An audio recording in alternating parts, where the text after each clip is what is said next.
I'd like you all to imagine something now, and that is, I'd like you to imagine that we are all sat around a huge campfire, yeah?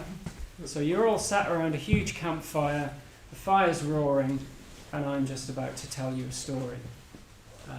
And I'm actually going to tell you a story, but I'm going to tell you a story that deconstructs storytelling.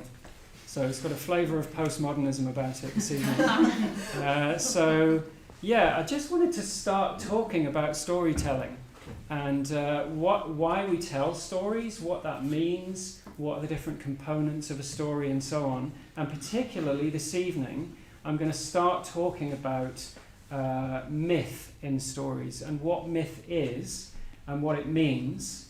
And how myths are different from stories and what they can tell us about our lives. And I wanted to do this in relation to the Buddha. So we've got the Buddha on the shrine here. Sometimes we don't mention that enough, and it's funny, I sometimes think it's funny that people come in for a class here, and you have a whole class and nobody actually mentions the fact that there's a bigger than life-size figure sat on the shrine. But the Buddha is sat here, and this figure here of the Buddha is like the centre of everything we do at the London Buddhist Centre. So this, you could say this room is the sort of, you come into this room, and this is like the heart of what we do, and then the Buddha is at the centre of everything that we do. And that's sort of symbolic, because what we're trying to do at the London Buddhist Centre is move more and more towards that. But what is that? Well, it's the Buddha. Who was the Buddha? Can I just ask, is everybody here familiar with the story of the Buddha, like his life story? It's fine to say if you're not, but put your hand up if you're not, if you don't know. Okay. So most of you, kind of, yeah. Okay, so most of you will know the story of the Buddha. So you know that he was a human. He started off as an ordinary human being. He left his home, said that he lived in a palace. He came from great wealth. He saw an old person, a sick person, a dead person, and a holy man. Had a huge effect on him. He wanted to change his life on the basis of that, so he set out on a spiritual quest. And he quested for several years, and then over a period of years, he changed his consciousness, and eventually he gained what we call enlightenment. So that translates to something like awakening, enlightenment, and that is the Buddha said after his enlightenment that he had found an end to suffering. So not physical pain, but the existential suffering that we all experience, that sort of sense of something not quite being right, or the sort of unhappiness, the existential unhappiness that we experience in our lives, that means that we're always looking for some kind of solution. If I only do this, if I only get that, if I only have that. All of that is an attempt to get rid of this existential suffering that we have. And the Buddha said that those strategies aren't necessary. We actually just have to follow him, and he will tell us how to end our suffering. So that's what the Buddha taught. So that's extremely significant. And it's also significant that he started off as a human being. So that's important because he was very, very clear when he was enlightened that it's possible for any human being to do what he did. So none of us would be here if that wasn't the case. He was very, very clear about that. He said, look, I'm interested in suffering and the end of suffering, and what I did, you can do. And that means all of us, and it means you. That's quite important, because for a long time I got that in the abstract, and I thought, okay, that sounds fair enough. It's possible for any human being. But I realised that I didn't think it actually meant me. I just thought it meant everybody else. That I'm not the sort of person who can really practice Buddhism and so on. You can dip your toe in and so on, but you can't really practice it, or you can't really move towards where the Buddha was. Actually, that's not the case. You can do that, but you have to believe that that is possible. You have to have a sense of your own potential. Anyway, so it's important that the Buddha was a human being, because that means that is open to all of us, basically. If we practice what the Buddha taught, then it's possible for all of us to move towards who he was and what he was. And that's the important thing with the Buddha. So it's not necessarily who he was, other than the fact that he was a human being. It's what he was that was significant about him. So he was a new kind of human being. At that time, there was no one else in the world who had done what he'd done. He was an enlightened human, and nobody else had done that up to that point, not one person. So he said that he'd rediscovered an ancient path. What that means, I don't know, but whether that he's referring to like different galaxies, different universes, I don't know. But he was the first person on Earth to become an enlightened human. And that's really significant, because if that wasn't the case, then we wouldn't really be interested in the Buddha. It's the fact that he did that means that's why we're still here thousands of years later trying to practice what he did. Is that all making sense so far? Yeah.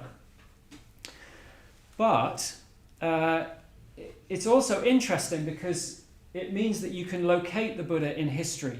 So in one sense, the Buddha was a historical figure, in one sense.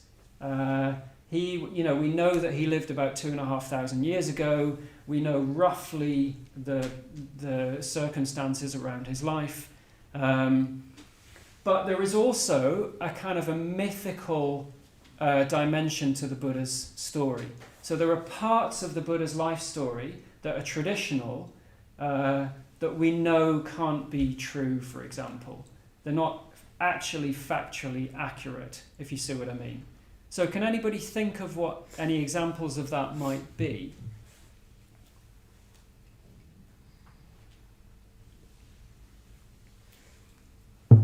Yeah. I think it's something to do with a lotus flower.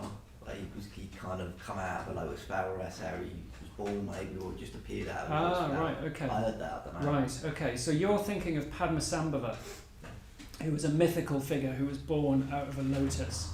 So that's not the same as the Buddha, but it's a similar kind of thing, isn't it? It's like you've got a story there where somebody is said to be born of a lotus. So you think, okay, well, what does that mean? The Buddha was actually said to be born out of the side of his mother. Now, I failed biology A-level, but that doesn't seem sort of possible, does it? So it's like, okay, what does that actually mean?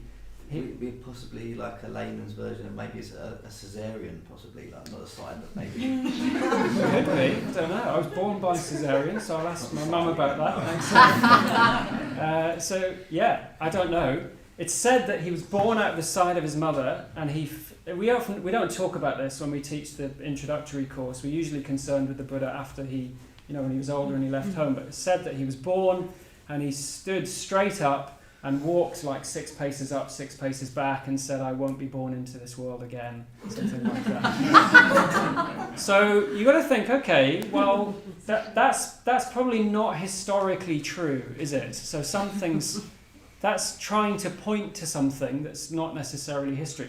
There's another episode that I love from the Buddha's life, which is it's said that when he left the palace to go out on this spiritual quest, he had to do that in silence because he didn't want to wake the guards, he didn't want to wake his family, because he was too painful to say goodbye to them.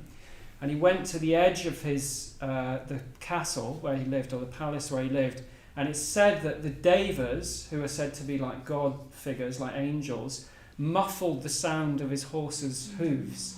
I love that. I really love that. There's something very beautiful about that, isn't there? That's obviously not true, in inverted commas. I don't know why I'm doing inverted commas. It's obviously not true, but it's there in the Buddha's life. And there are lots of things like this in the Buddha's life. So we say that the Buddha's life story is semi-mythical. So what that means is there are some things that are true, there are some things that are untrue, and some things that we're not sure whether they're... Well, no, I'm not going to use the word true. I'm going to say some things are historically accurate, some things are not historically accurate, and some we don't know. But it's interesting, isn't it? So what that means is I use the language of that being semi-mythic. So when I use the word myth, Like what do you understand by that? If I say that something is a myth or something is mythical, what do you take that to mean? Yes. I sort of associate it with the word mystical, so it's got a bit of Oh, right. mystery around That's it. interesting. Okay. And how you kind of put it, maybe not proven, Yeah. scientifically proven. Yeah. So you can't prove it Yeah. in the way that you can prove the fact that, like, say, for example, this bell is here. Yeah. And you said there's something of an air of mystery. That's Yeah. interesting, isn't it? Yeah. What does anyone else understand by the word myth? Symbolic. Symbolic, right, that's interesting, isn't it? So what do you mean by symbolic? Who said that? Archetypal. Okay. What do you mean by archetypal? It evokes something that is beyond the reality of the physical Yeah. world. It's Yes. almost like we can describe how we feel using sacred geometry or using flavors and sensations. It's a deeper and fuller way to describe phenomena. Right, yeah. So I think so you're describing something, you're saying it's not our sort of ordinary reality. Yeah. So it's interesting, isn't it, that word myth? I think one of the definitions that I give it is it's an attempt to describe something that is truer than truth. Do you see what I mean? Like, there are certain things that we just take for granted on our ordinary day-to-day reality, but there is something higher than that we can have a glimpse of, and I imagine all of you have had a glimpse of that in some way or another, otherwise you wouldn't be here. There is some other dimension to life that is not to do with our ordinary day-to-day reality or our ordinary day-to-day sort of mind that we have. And a myth is attempting to point to something of that. So it's pointing to something higher, whether that's higher values or a higher sort of state of mind or a state of consciousness or something like that. Does that make sense to everyone? So when I say myth, I don't mean... It's interesting, this word myth, isn't it? Because it has different meanings. It can just mean untrue. So somebody can say, that's not true, it's a complete myth. So it makes me think of, I was on the top deck of a 38 bus not so long back, and there were some people there talking about chia seeds. Do you remember this was a while ago? There's a real fad for chia seeds, isn't there? These people were talking about chia seeds, and the person a few seats in front of them got up, turned around, shouted at these people, "Chia seeds are a myth!" and walked off the bus. Which I thought was quite a strange thing to do. Anyway, so I don't mean it in the sense of like chia seeds are a myth, and I don't mean, you could say, I don't know, you know what I mean, don't you? I can't think of any more examples, but you say it's not true, it's a complete myth. I mean a myth in the sense of something that's mythic, something that's a myth in the sense that it's trying to point to something that's truer than our ordinary truth. So that's what I mean by that. And there are lots of myths, aren't there? So like fairy tales are all myths, aren't they? I loved fairy tales when I was a kid. It's funny, I was on retreat last week at a place called Adistana, which is in Herefordshire. And I did this walk a few times. And on this walk, it's kind of over a hill called Oyster Hill. It's beautiful. And you walk over this field, and there's this house there with like a big... It's in the middle of a valley, and it's got a big garden wall around it. And when I was a kid, I used to read all these sort of fairy tale stories about exactly such a house as that. And I remember reading a story about a woman who used to jump over the wall and go and steal food from there because she thought it was, I don't know, magical or something like that, and used to go over and eat their lettuces and so on. I can't remember what the actual fairy tale was. It doesn't sound very good. But anyway, I remember this from those stories, and it looked like a kind of fairy tale house. And, lots and lots and lots of different myths, Rumpelstiltskin or, Cinderella or whatever it is. All of those are stories that are trying to tell you something about life, but they can't tell you it directly. They have to sort of point it out through stories. And this is what stories do, and this is what myths do, is there's a dimension of life that we can't really get to the truth of it on its own level. So that's what the Buddha's life story is. It's not just a story. If I sat here and said to you, there was a guy called Siddhartha Gautama, he was born rich, he left the palace, he went on a quest, and he gained enlightenment, and that was the end of suffering. It'd be like, all right, not a particularly interesting class. When you really go into the life story of the Buddha, it's like, I've been telling that story for like decades now, and every time I tell it and teach it, it says something different to me. I've been thinking about this recently. I did an announcement in the tea break a couple of weeks ago where I was talking about the nature of pleasure and looking for that at Christmas and not finding it, going on retreat and finding it, and that being a bit like the Buddha leaving the palace to look for something deeper. It's like that story you'll never get to the bottom of it. It will reveal itself to you if you stay with it over and over and over and over again. There's always more to it. And that's the other thing about myths, is they're inexhaustible, because what they do is they unlock something in you. So as you become deeper and wiser, the myths reveal themselves to you more and more, and they become truer.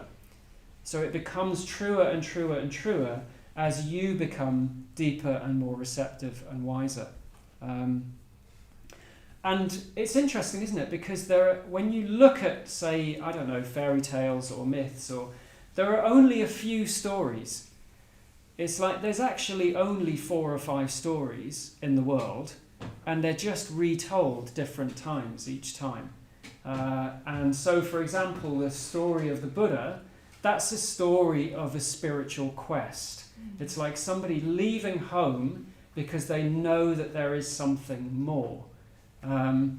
So when I was a kid, I was really, really into Star Wars, which was pretty much compulsory for any child that grew up in the 1970s. I was obsessed.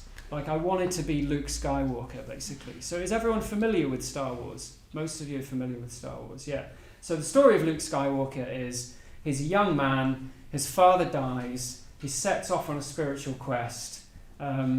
He has a lightsaber, which is pretty cool, it makes a noise like zrom, zrom, like that. And he finds he finds a spiritual teacher, Yoda, who has big ears and a funny laugh, and teaches him, and he becomes a Jedi. So that's what I wanted to be when I was a kid, as a Jedi. So there's something in that appealed to me about setting off on a spiritual quest like that. Really, really odd, because as an adult, what happened was my father died, and as a result of that, I set off on a spiritual quest. And I found a teacher with big ears and a funny laugh. Any of you know Jnanavacha? And here I am. I don't have a lightsaber, but I do own an ARC 2600 synthesizer, which makes the lightsaber noise. So that's kind of the next best thing, isn't it? So that myth was very, very strong for me. It was a kind of guiding myth in my life, and I weirdly ended up replicating it as I got older. And that's what myths will do. They will have an effect on you, and they will maybe even alter the course of your life. So what I thought we'd do, it'd be interesting, let's get into pairs, and I'd like you to have a think about what is the myth or a myth that has had a really strong effect on you. What do you respond to? Like it might have been like books that you read as a kid. It might be, I don't know, Harry Potter. It might be, I don't know, give me some examples quickly. Lord of the Rings. Lord of the Rings, might be Lord of the Rings. What's a myth that you've strongly responded to? And what is it in that myth that you think, like, sort of spoke to you? Or why did you respond to that myth? So I want to go back to the Buddha and just sort of think about, well, how does this relate to the Buddha, and then how does this relate to Vimalakirti? So earlier I was talking about the story of the Buddha and the fact that he was an ordinary human, and even the story of how he ended up becoming an enlightened being. That contains sort of mythic elements to it. But there's a sort of a departure point with the Buddha where he wasn't the Buddha before he became enlightened. So before that he was Siddhartha Gautama, and the Buddha is an honorific title which means something like awakened one. So at that point the Buddha became a human being who's not an ordinary human being. So he had an experience where his consciousness changed in a way that nobody else had experienced before. So I don't know what that means, and you don't know what that means. What that means is that it's very, very difficult to talk about that. He had a consciousness that went beyond our ordinary dualistic way of perceiving the world. So I perceive the world in terms of me and the rest of the world. I'm at the centre of the universe. Hope you all know that. And then there's all of you, and there's this, and then me, and it's like I'm sort of in this little control centre here, and then there's the rest of the world out there. And that's the source of my suffering. So that's what the Buddha taught, is that that's the source of our suffering, is that we have this sense of being separated. And that existential suffering that we have is due to that sense of separation. He had transcended that. He'd gone beyond that.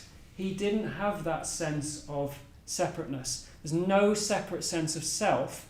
And because of that, he was deeply, completely, and intimately connected with everything and all life. What that means then is there's a complete response of compassion and creativity, a tremendous freeing up of energy, and that's what the Buddha was, and that's the Buddha's vision for what we can be.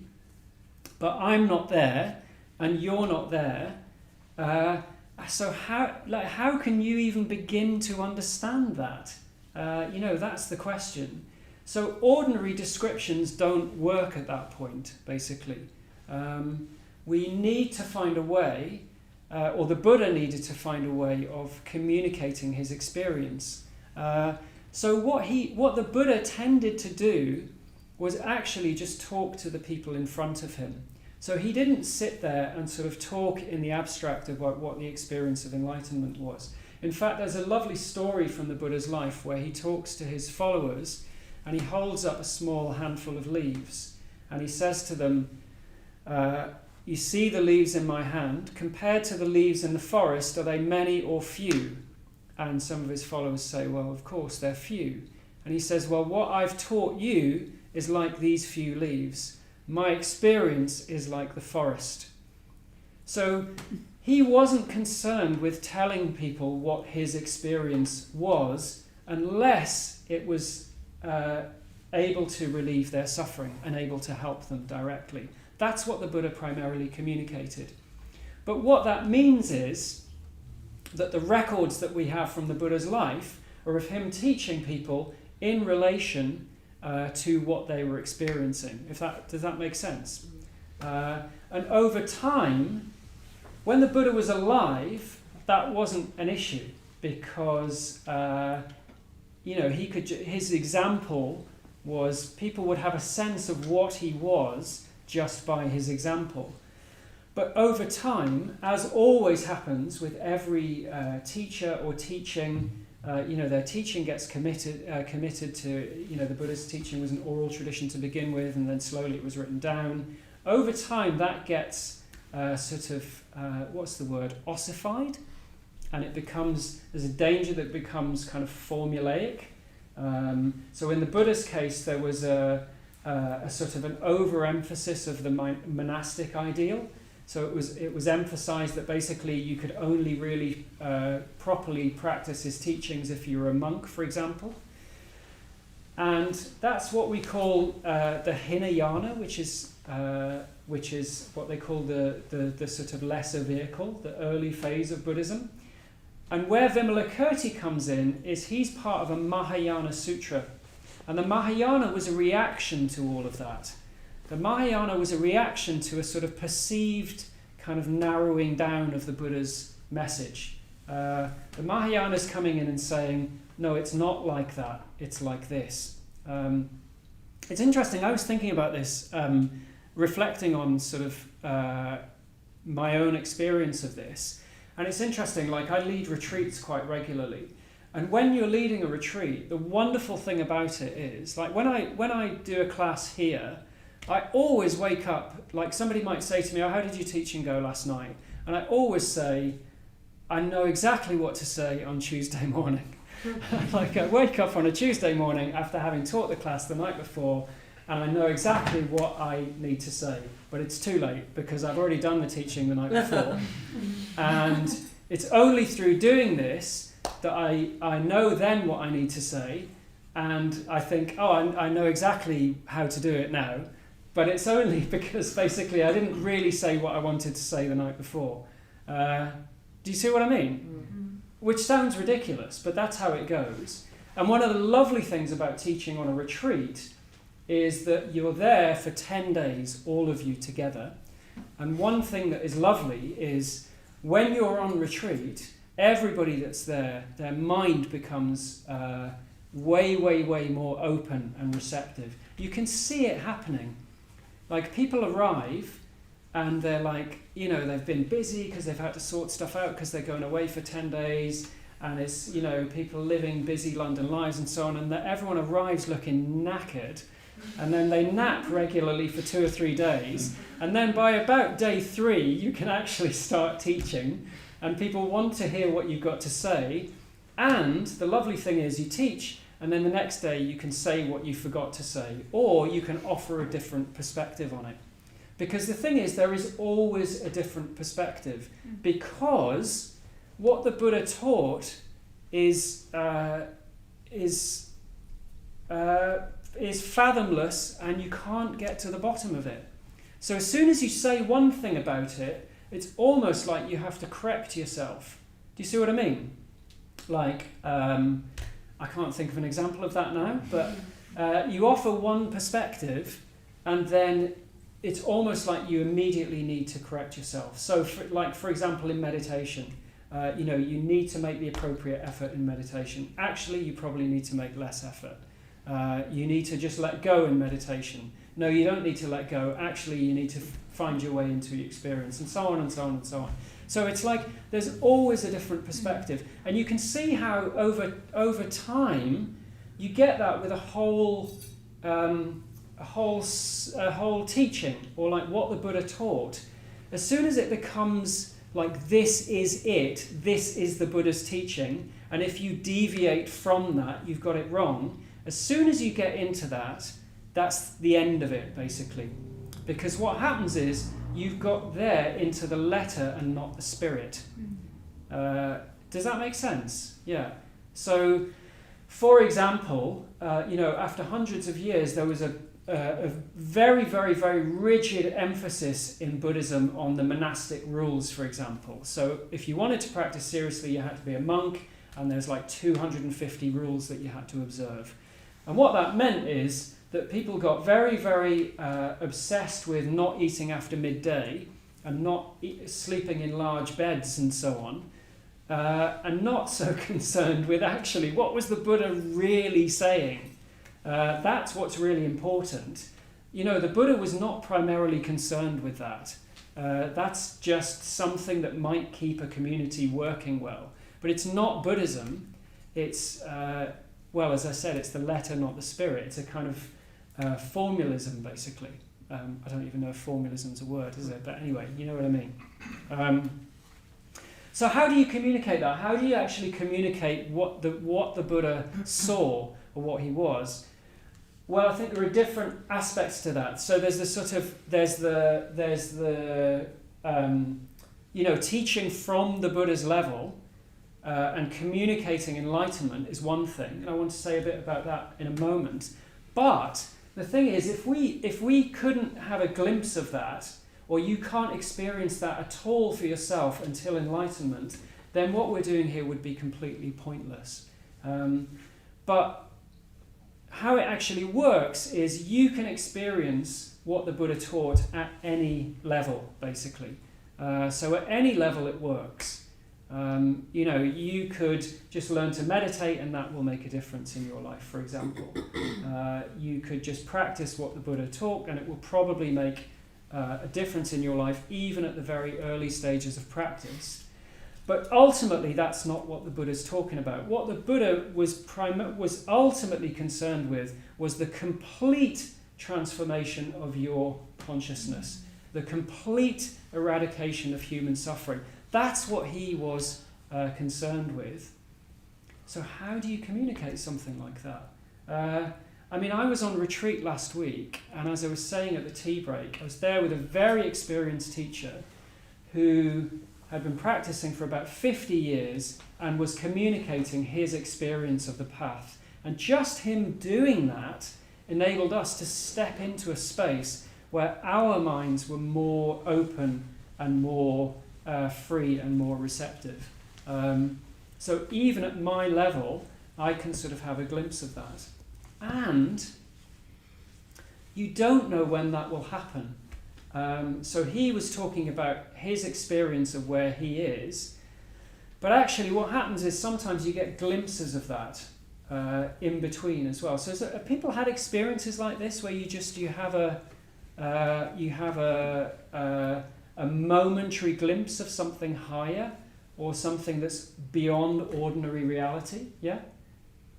Okay. I'd like you to get into pairs again, and we'll just spend a few minutes looking at that. So have you ever had a glimpse like that where somehow it just seems like there's something more than ordinary reality going on, or there's something deeper or more expansive or more beautiful? Let's just spend a couple of minutes talking about that if you want to get into pairs. I wonder if would anyone like to share what you were talking about? Yes. Well, I had a lucid dream a few years ago. Ah, okay, yeah. And it wasn't the first one I'd ever had, but it Right. was probably the most intense one that I've had to date. Mm-hmm. I won't go too much into the detail of what actually happened in the dream, because by itself it's not particularly interesting. Like, I was floating. Right, yeah. And again, by itself it's kind of like, who cares? But the part that I found really memorable was just how real and vivid it felt in comparison to my sort of baseline waking reality. Yeah. Like, what I was just saying is that when I woke up, I had this sense that generally I'm only using like a tiny fraction of my mind's true power. It was like 1,000 times more intense than what I generally experience. Yeah. And if I hadn't had that dream, I don't know if I would even have that insight that kind of thing is possible. Yeah. Dreams are really interesting, aren't they? Because like you say, sometimes in dreams it's actually more real. And I think often, I don't know about all of you, but I often experience dreams in terms of like, I get symbols in dreams, or particular colours will represent certain things. And what that points to is, like you say, our mind is much deeper and vast than how we ordinarily think of it, I think. Yeah, great, thank you. Anyone else? I was, Go ahead. Yeah. I was talking about the men's intensive that you were co-leading. Right, yeah. And you talked about this idea that you've got a big boulder, and every time you hit it with a hammer, you're not necessarily seeing the progress, but eventually all of that, it becomes brittle and breaks open. Yeah. And that's where the realization came. And that kept on going around in my mind on the retreat. And towards the end, we had a sit, and I was full of rumination and all these hindrances, and I thought, oh, what a rubbish meditation! That was a complete waste of time. And I left the shrine room, and I felt like I was floating. And I think it was that analogy. It was the idea that just being there, using that time, is enough.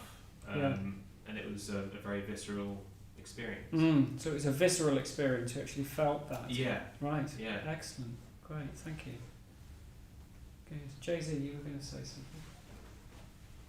He had to do something about experiences of nature, and experiences of death as well. I think things that shake your core are quite memorable in a way, but nature was quite a fun thing. Yeah, so sometimes we get that in those kind of spaces, don't we? Often, like in our usual city life, we're so busy, and actually in a space like that, it's much more conducive to that sort of receptiveness of mind, I think. Yeah.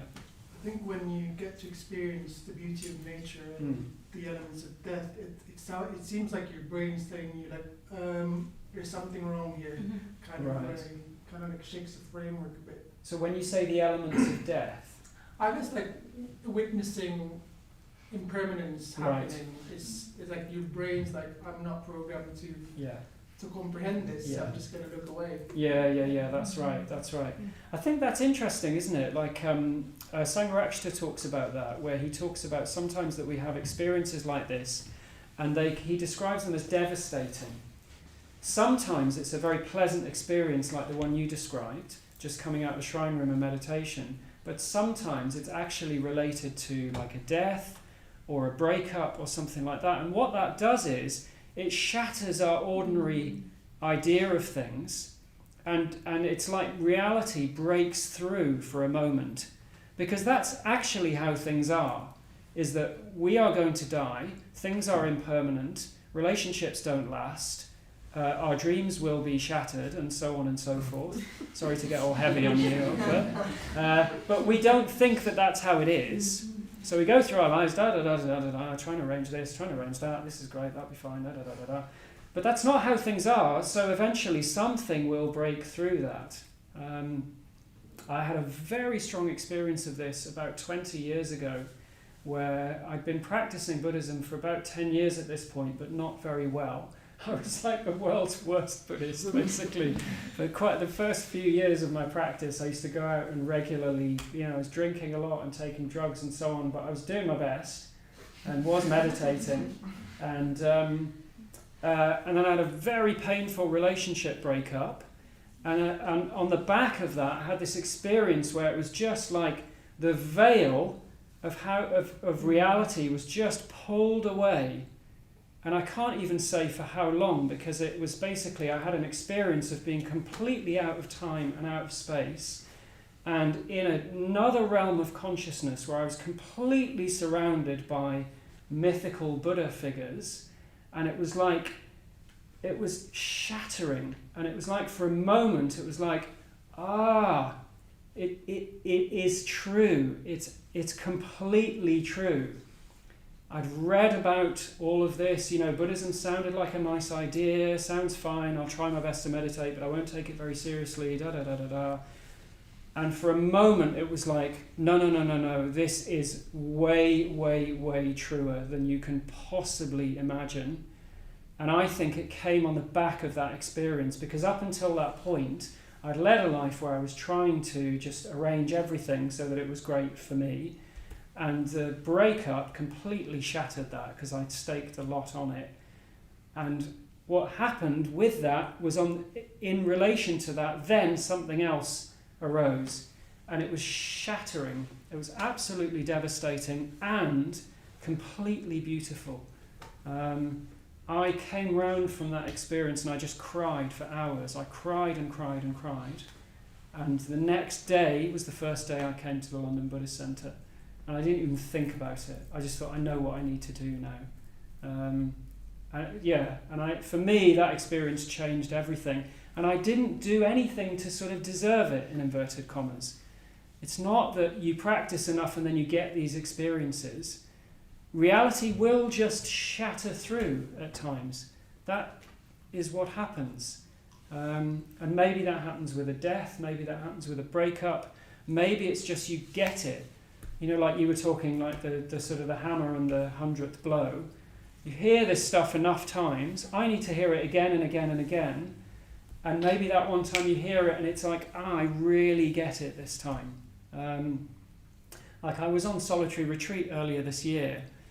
And I had this experience. So I've been on solitary retreat. I was there for 2 weeks. Now, by about day 4 or 5, my mind was very, very concentrated. And I remember reading this text on Buddhism. And it was like, I had the experience of I couldn't believe how true it was. Like, it was so true that I couldn't believe how true it was. It was like, my God, it's so true. Like, and I'd read this stuff 100 times before, but in those conditions, it was like, no, it's completely true. Anyway, so what does that show us? It shows us that there is something much, much, much deeper going on, and it's our minds that are the veil between that experience and where we are. It's only our minds that are the veil. How we perceive things is not actually how things are. And what we're doing is we're trying to use the metaphor of William James, I think it was, talks about cleansing the doors of perception, and then we'll see things as they truly are. And that's what we're trying to do with Buddhist practice. And that's what Vimalakirti is trying to do. So he's in this Mahayana Sutra. Finally, it's 9:10 and I come round to the sutra. Anyway, the Vimalakirti Nadesha. So I'm leading a retreat on this over Christmas and New Year with Suvarnajyoti, and we're doing these talks as a sort of prelude to that, really. And this is Sangharakshita's commentary on that sutra, and this is actual Vimalakirti on the front. So he's part of this Mahayana Sutra, and he's the central character. And the interesting thing about it is that the Buddha actually appears in the sutra, but he's not the Buddha that we know. He's not the historical Buddha. He's a sort of magic, mythical Buddha. And the Vimalakirti actually takes on the Buddha at certain points and sort of points out to his followers why they're being complacent, what their faults are, all this sort of thing. It's quite funny at points, the sutra. And it's basically what he represents is that Mahayana view, which is like, no, you've got this wrong, you've narrowed it down. That's not the vision of the Buddha. If it's the vision of the Buddha, it's vast, it's infinite.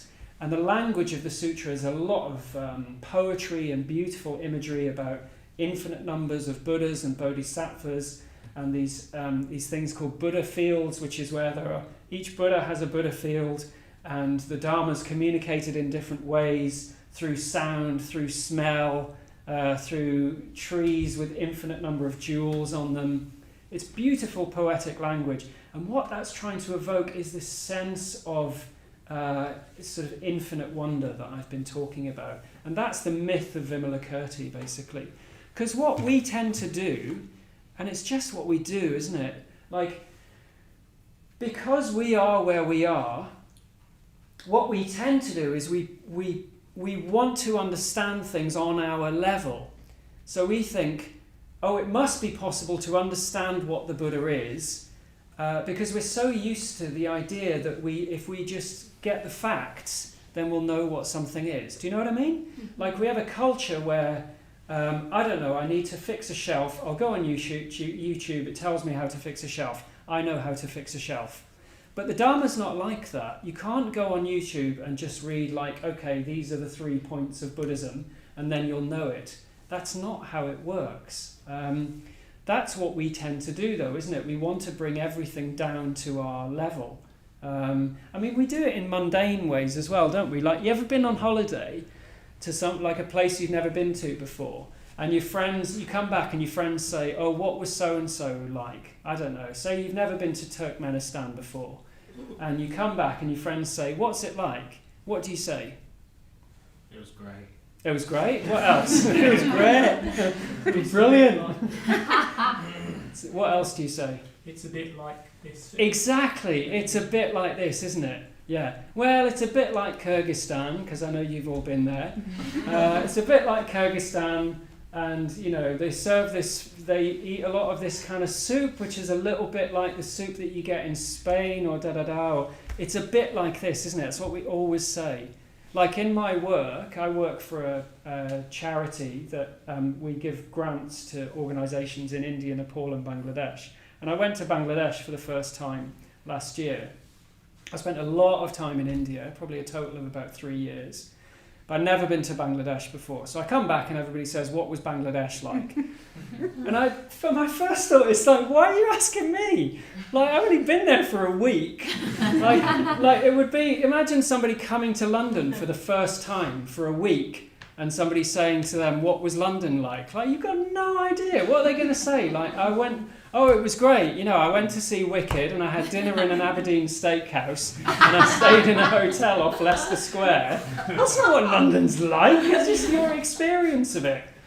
And so I'm like, well, it's a bit like India, but it was very different. And I found myself doing it. I was like, it's very different. Oh, I couldn't get any vegetarian food. It was a nightmare. I went to so many restaurants and there's no vegetarian food and da-da-da-da-da. But that's not what Bangladesh is like.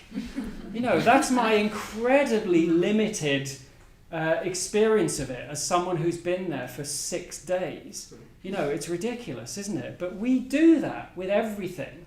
We want to know it, so we relate it to something that we know. And that's fine, it's not even fine as far as it goes, but that's what we do as far as it goes. But with the Buddha, that's a real mistake. Like, Buddhism starts really when you truly start to know that you have not got a clue. I have not got a clue. I know that I haven't got a clue, really. I've had glimpses, and particularly that one very powerful experience that gave me like a reflection of what enlightenment might be like, and it was devastating.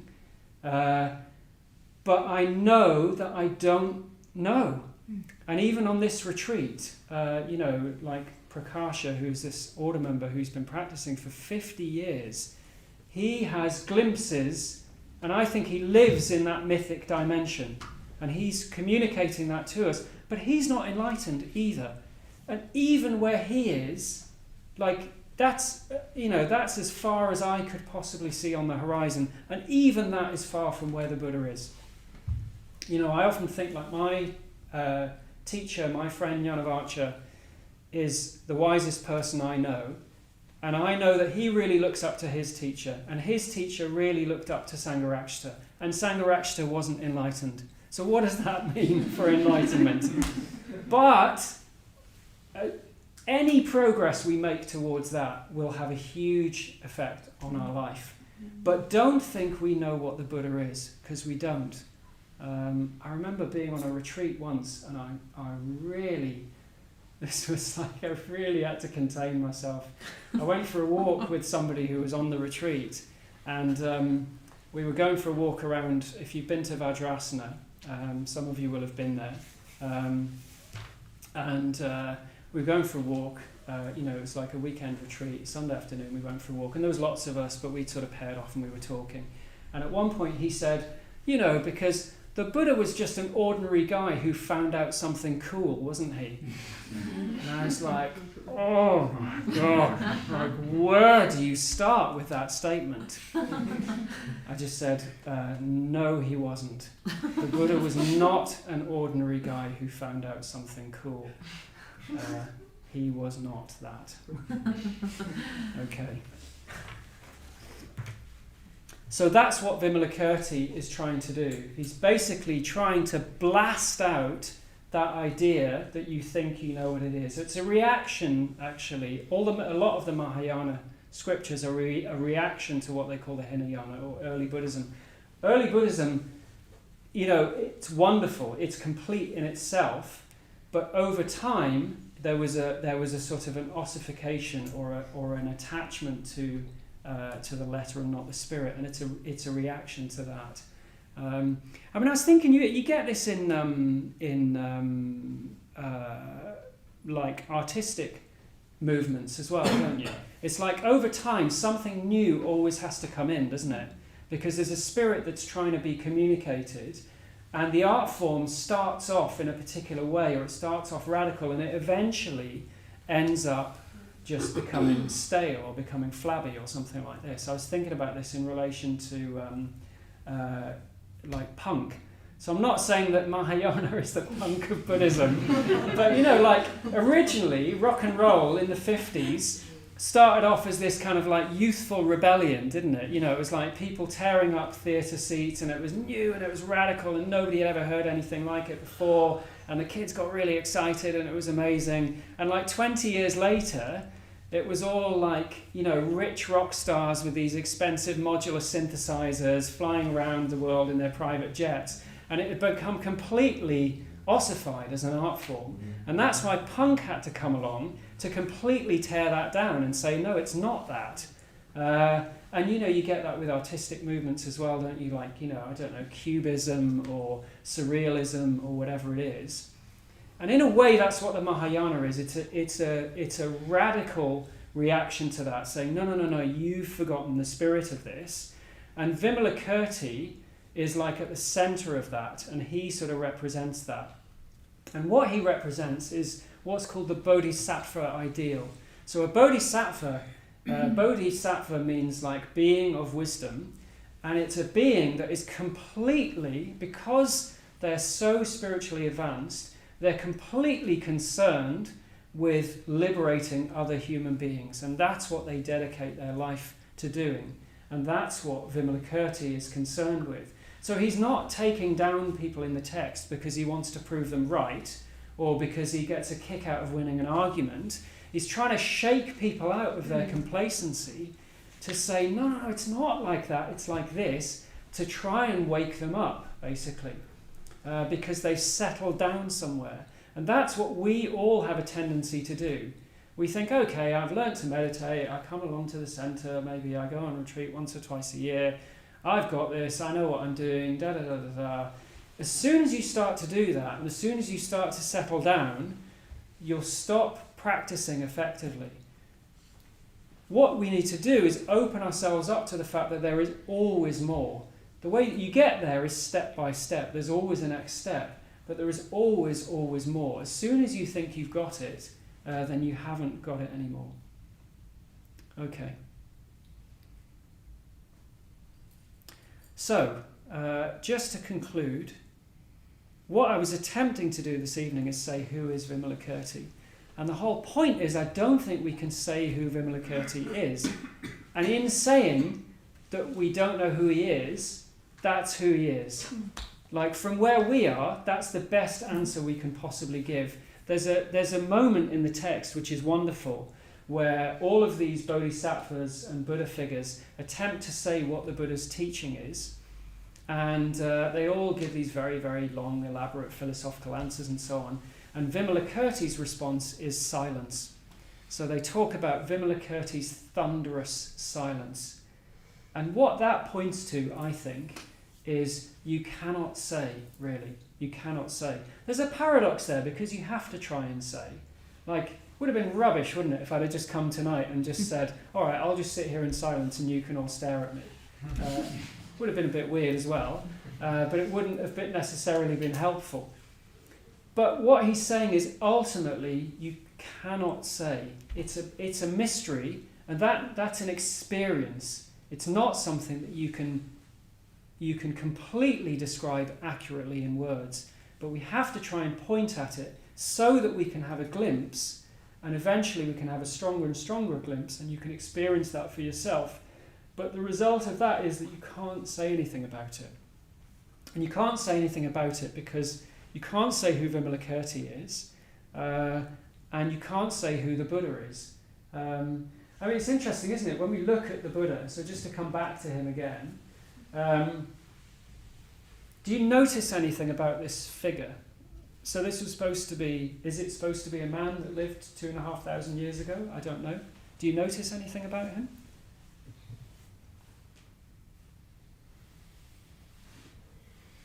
He's gold. He's gold. I mean, that's a big thing, isn't it? That's a biggie. I don't know many golden people. I was born with jaundice, and that's kind of similar, but it's not the same thing. He's gold, isn't he? He's gold. He's huge. He's got this pointy thing on his head. He's got these long ears with a... This was, before that became fashionable. So it's a poetic representation, isn't it? The Buddha wouldn't have actually looked like that. He is actually an archetypal Buddha. So he's actually Amitabha. And I'm not going to say what that means. I'm just going to leave that there because I haven't got time to go into that. But he's not the historical Buddha. He's Amitabha. But all of those archetypal figures like Amitabha, Vairocana, Ratnasambhava and so on, they're an attempt to mythically evoke what the Buddha was and what his enlightenment was. And that's what is happening here. That's why he's golden. It's said that the Buddha's skin was actually like gold because he was so radiant and so beautiful. So that's obviously a kind of a rendering of that. But we can't say really who the Buddha is.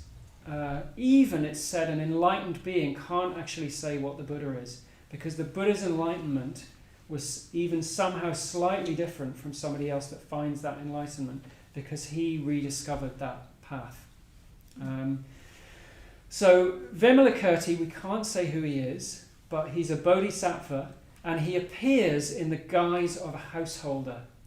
And the reason for that is, again, that's a reaction to this monastic ideal. He appears in the guise of a householder, which is basically saying, actually, it's what they call his skillful means. He's concerned with liberating people from their suffering, and he appears as a householder to show that even householders can practice sincerely. But ultimately we can't say who he is. And what that points to is that the greatest treasure is irreducible, it's indescribable. We can't do that thing of bringing it down to our level. We will have a tendency to do that, but notice that we're doing that and know that as soon as we start to do that, we've got it wrong, basically.